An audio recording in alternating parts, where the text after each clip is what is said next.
Hi, in this video I will show you how to turn on or enable the emergency alert on the Android phone. So the process is pretty simple.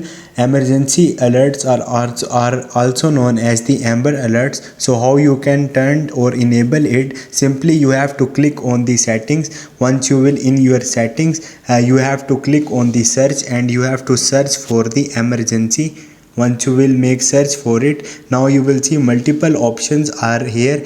Also you will see a emergency alerts option. Tap on it and it will redirect you to the new page and you will see emergency alerts are highlighted here. Tap on it and right now my emergency alerts are enabled. Make sure your emergency alerts are enabled like this. By you can make sure it by if these ticks are selected or not. So in this way you can enable the alerts on the Android.